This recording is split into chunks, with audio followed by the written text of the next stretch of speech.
OKX lists Tempo, the Stripe, and Paradigm-Incubated L1. For global trading, OKX confirmed early on April 24, 2026, that Tempo is live on the exchange. Tempo is a Layer 1 blockchain incubated by Stripe and Paradigm and pitched as a settlement rail for stablecoin payments. The announcement on X was brief, but the move puts one of the most watched new chains of the year in front of OKX's retail and institutional order flow. Markets took the news quietly. BTC was trading at $78,461 with a 0.1% change on the day, ETH at 233 down 1.4%, and the Crypto Fear and Greed Index sat at 60 in greed territory based on the CoinMarketCap snapshot at the time of writing. Tempo's own price action on OKX at launch was not included in the exchange's announcement. Why a Stripe-backed chain on OKX matters. Tempo is not a typical launch. It was incubated inside Stripe, the payments giant that has spent the past 2 years quietly acquiring stablecoin infrastructure company Bridge and rolling out USDC payouts. Paradigm co-led the network's funding and has seeded the chain with engineering talent from its portfolio. The pitch, at least in public Stripe materials, is a chain built for payments first, short blocks, low fees, and a fee model denominated in stablecoins. So wallets never need to hold the native token for gas. That is a very different product from a general-purpose smart contract platform where every user is a trader first. Putting that chain on OKX, a venue with one of the larger retail books outside the US, is a market-making decision, as much as a corporate one. Institutions who want exposure without running a validator can now price the token. Retail traders who have never heard of Stripe's crypto work get a new ticker. How Tempo fits into Stripe's stablecoin. Push Stripe's stablecoin playbook has moved faster in 2026 than most traditional finance observers expected.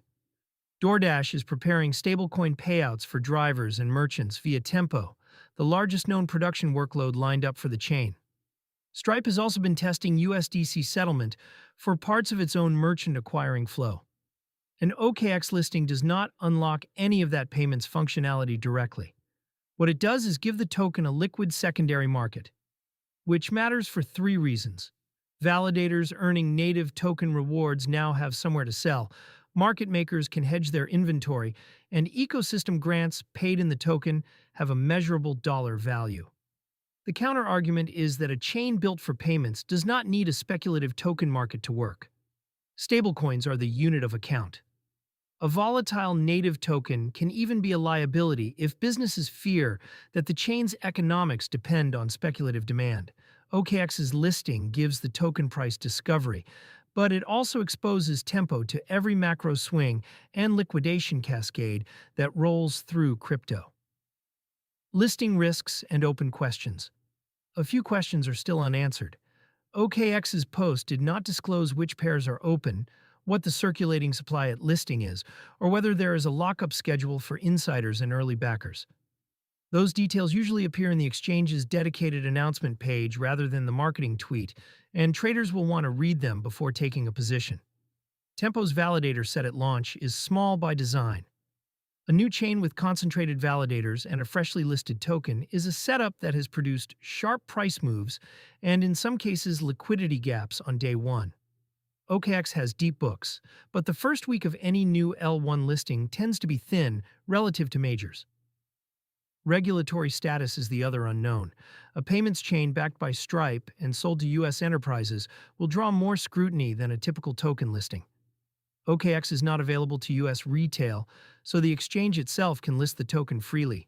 But the backers behind Tempo will be more exposed if a U.S. regulator decides the token is a security. What to watch next? 3 signals will tell us whether this listing becomes a real trading story or just a headline. First, whether Coinbase or Kraken also open trading. A U.S. listing by a regulated exchange would confirm that Stripe and Paradigm are comfortable with the token's legal classification.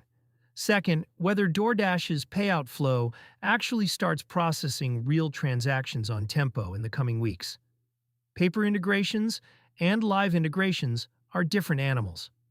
Third, whether Tempo's fee revenue, measured in stablecoins, shows up in any public dashboard. A payments chain lives or dies on real transaction volume, not trading volume.